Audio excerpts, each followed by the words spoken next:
vous vous rendez compte que là, on vit une scène de cinéma digne de votre cinéma. Ça veut dire qu'on s'était connus il y a une vingtaine d'années.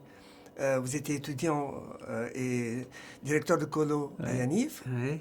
Et aujourd'hui, on se trouve dans un palace parisien. Et vous venez de faire un film qui est un pur chef-d'œuvre. C'est gentil. C'est vrai que le cut, il est intéressant pour parler de termes de cinéma. Si on fait du montage, c'est vrai que on se souvient avec beaucoup de tendresse de ces moments de cinéma qu'on avait vécu ensemble. Et que de se retrouver aujourd'hui, c'est vrai que c'est tout aussi émouvant. Pour moi, c'était émouvant. On va parler du film, vous inquiétez pas. Mais je voulais... On peut parler que d'autres choses, si tu veux. Ça nous non. pas. Avec toi, on peut parler de tout ce que tu veux. Il faut qu'on parle absolument du film. Parce que il faut que les gens aillent voir ce film, qui est un film... Je ne trouve pas les mots pour dire à quel point je trouve ce film extraordinaire. C'est pas que c'est un film que j'aime.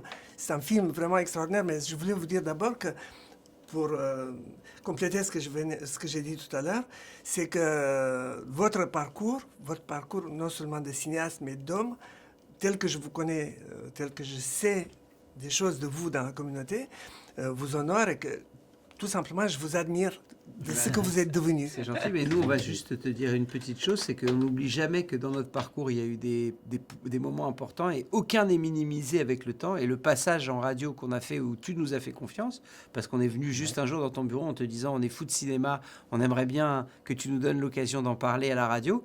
Le moment où tu nous as fait confiance, qui a duré presque 2 ans, hein, je crois. 3 ans. 3 ans. C'est un moment où c'était des moments où les portes étaient plutôt fermées et c'est une porte qui s'est ouverte. On a rencontré beaucoup d'acteurs, beaucoup de réalisateurs. On les interviewait à la radio, mais on leur disait, est-ce que vous auriez 10 minutes de plus pour prendre un café? Et on les bombardait.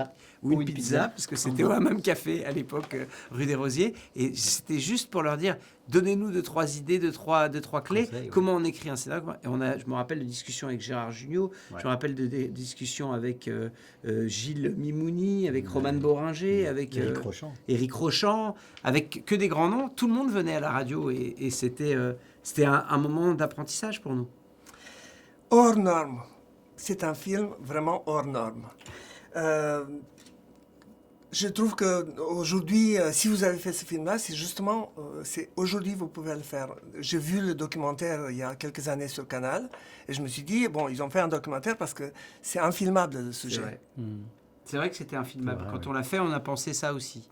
On ne peut pas faire un film. Mais je veux rendre hommage aussi à un autre moment. Un jour, il y a une directrice des EI qui s'appelle Karen qui m'a appelé, qui m'a dit, est-ce qu'on peut montrer ce documentaire à des animateurs? Donc ils étaient une 50aine d'animateurs des scouts, des éclaireurs, et qui sont venus pour voir le documentaire. Et j'y étais avec Stéphane Benamou du Silence des Justes. Et on était déjà en train de se dire avec Olivier qu'un jour ça pourrait être un film. Mais j'ai vu le documentaire au cinéma. Elle avait loué un petit cinéma dans le 15e, le Saint-Lambert. Et quand je suis sorti, j'ai appelé Olivier et je lui ai dit, c'est peut-être un film en fait.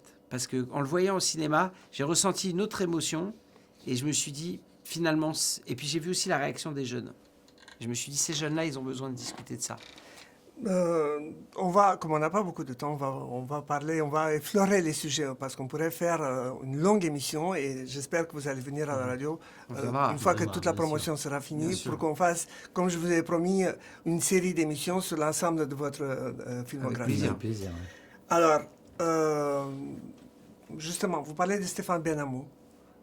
Comment s'est passé le moment où vous lui avez dit, maintenant on va faire un film, mais c'est plus un documentaire, ça va être une fiction? Qu'est-ce qu'il a dit? Lui, il a toujours à l'esprit que si ça peut aider ce qu'il fait, c'est intéressant. Une fois, il y a une journaliste qui lui a demandé, il paraît que Vincent Cassel va jouer votre rôle au cinéma, est-ce que ça vous honore? Il a dit non, s'il joue mon rôle et si les gens viennent pour voir ce que je suis, ça va pas être très intéressant. Par contre, ce que je fais, ça m'intéresse. Moi, je pense que c'est un homme d'action, Stéphane, et que c'est quelqu'un qui est dans l'action au quotidien.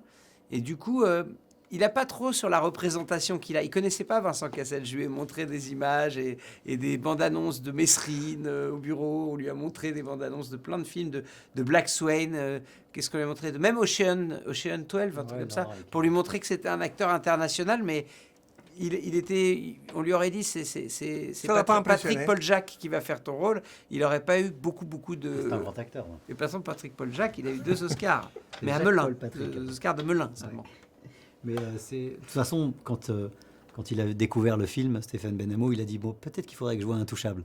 Ça a été sa première phrase. Et il Ouais. l'a pas vu. Il n'a Non, pas non. vu Intouchable. Et Non, il a non. dit, je lui ai dit, pour les Chinours, t'es pas vexé? Il a dit, oh, c'est un peu exagéré, mais le pire, c'est qu'il y a quand même un vrai fond de vérité. Parce que- Et, dans la vie, il est célibataire. Ouais. Ah, Oui, et de oui, toute tout à façon, on s'est autorisé assez peu de choses dans la fiction sur Stéphane et sur Daoud Tatou. Les deux, c'est très proche de leur vie. Stéphane, on a même poussé jusqu'à tourner dans l'appartement dans lequel on l'a connu. On a été tapé à la porte, les assistants, ils ont dit « Cet appartement, c'est plus celui de Stéphane, mais ils veulent tourner là. » On l'a pris. Les endroits où le Bet Rabat Le de Rabat, Saint-Denis, ouais, c'est celui-là. c'est toujours l'endroit où il y a l'école de Stéphane. On a tout tourné dans les décors. Justement, vous parlez de Beit Chabad. Le film est très équilibré au niveau de la religion entre les groupes, les musulmans, les juifs. J'aime beaucoup justement cette finesse-là, cette façon de ne pas souligner les choses, sur le spectateur de comprendre. Mais qu'est-ce qu'il y a de juif, qu'est-ce qui vient de la religion qui fait que Stéphane Benhamou, il est ce qu'il est? À quel point ce qu'il est et le judaïsme l'aident à tenir le coup? Parce que ce qu'il fait, c'est inhumain, c'est très difficile. Moi, j'ai une théorie, mais elle n'engage que moi. Elle n'est pas validée par Stéphane. Mais moi, je sais que Stéphane, il vient d'une famille Lubavitch. Je crois que tous ses frères et sœurs sont chaliards du rabbi à droite, à gauche, etc. Je pense qu'au départ, les Lubavitch, c'est des gens très ouverts, puisqu'ils vont vers les gens pour essayer de les aider. S'ils sont seuls, pour des repas, ils les invitent. Et ils sont beaucoup dans l'aide on va dire, sociale. Et je crois que Stéphane, il part de ça, mais confronté à l'autisme, son spectre a dû s'élargir parce que chez lui, il accueille tous les enfants, et quelle que soit leur couleur et leur religion. Et quand on lui posait la question dans le documentaire, il disait « Je ne demande pas à quelqu'un sa religion ou sa couleur quand il est malade ou quand il souffre. Ce qui m'importe, c'est qu'il aille mieux. » Et je crois qu'il a élargi son spectre et que ça lui a donné aussi une autre dimension. Alors, il n'a pas oublié qui il est toujours avec sa kippa et ses tzitzit, etc.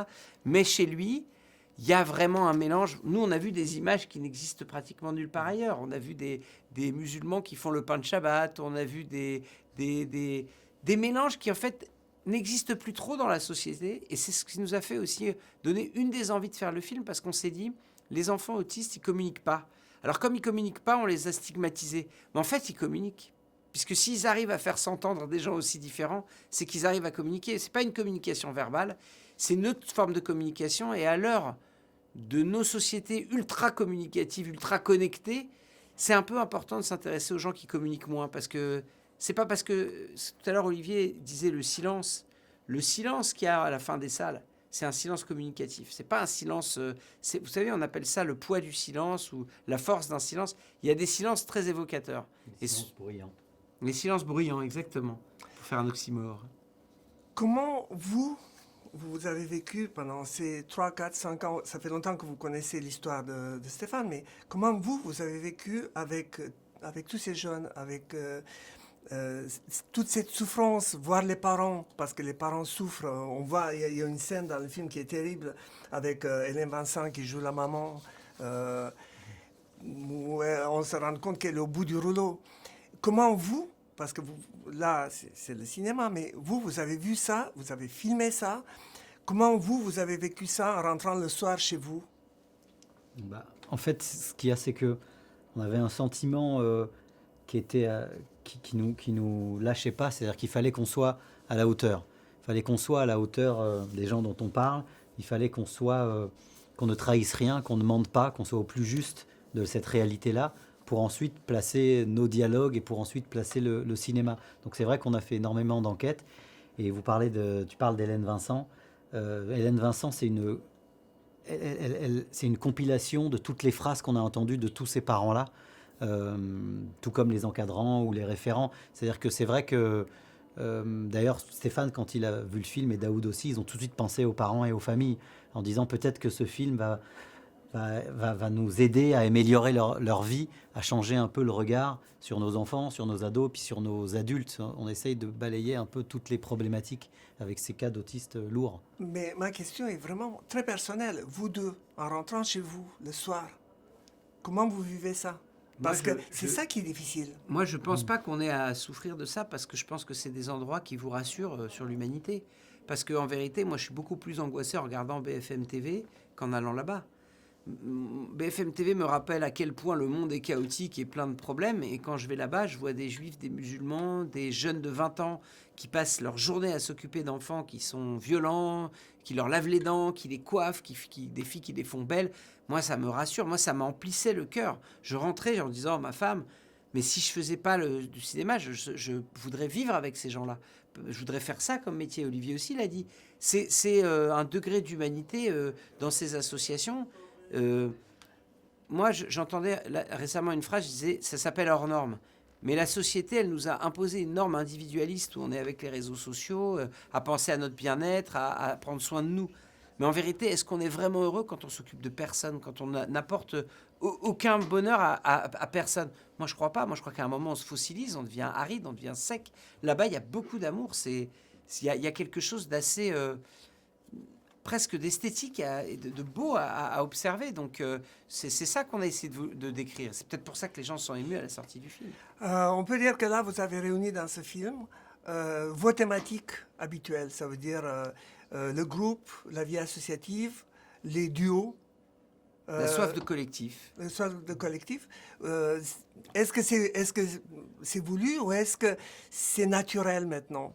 Non, ça a été naturel parce que on les connaît depuis très très longtemps et c'est vrai que c'est un film qui nous représente bien tous les deux. C'est notre ADN pur. Il y a de l'humour, il y a de l'émotion et comme tu le dis, il y a aussi ce collectif qui est très fort. Du sens. On a pu mélanger des acteurs, des non-acteurs. On a fait jouer des autistes. On a fait jouer, voilà, on a été... On n'a pas eu le temps de parler, mais vraiment... On a ouvert le plateau à des gens qui normalement ne tournent pas et du coup on a appliqué, si vous voulez, ce que les associations offrent au cinéma. On s'est dit, est-ce que c'est possible de faire jouer des enfants autistes? Et ça l'a été. On a poussé les lignes. On a l'impression d'être dans le même sillon et d'aller même un peu plus profond. Quand on s'était vu pour Intouchable, je me suis ridiculisé. À la fin de l'interview, je vous ai dit, je vous prédis au moins 6 millions d'entrées. Et évidemment, heureusement, j'ai eu tout faux. Ouais. Bon, donc là, je prédis rien. C'est bien. Parce que je pense, voilà, je vous souhaite en tout cas, je vous souhaite vraiment, ce film mérite d'être vu par un maximum de gens parce qu'on comprend la vie, on comprend la société d'aujourd'hui. C'est un film nécessaire, fort, intelligent, bienveillant, maîtrisé. C'est du très grand cinéma. Au-delà du cinéma, c'est comme une œuvre artistique. C'est comme un Balzac, c'est comme un Victor Hugo. Il faut l'avoir absolument. C'est admirable. Je ne trouve pas d'autres mots. Comme je vous l'ai dit, non seulement j'ai adoré, c'est pas que j'ai aimé, que j'ai adoré. C'est un film exceptionnel, vraiment hors norme. Il faut aller le voir absolument. Moi, j'ai un mot pour tout ça. C'est merci et bonjour à Sylvie et bonjour à toute l'équipe de Radio J et bonjour à tous les auditeurs. Et merci à vous pour tout ce que vous faites. Merci. Merci, Bonne continuation. Merci, Nélou. Au revoir.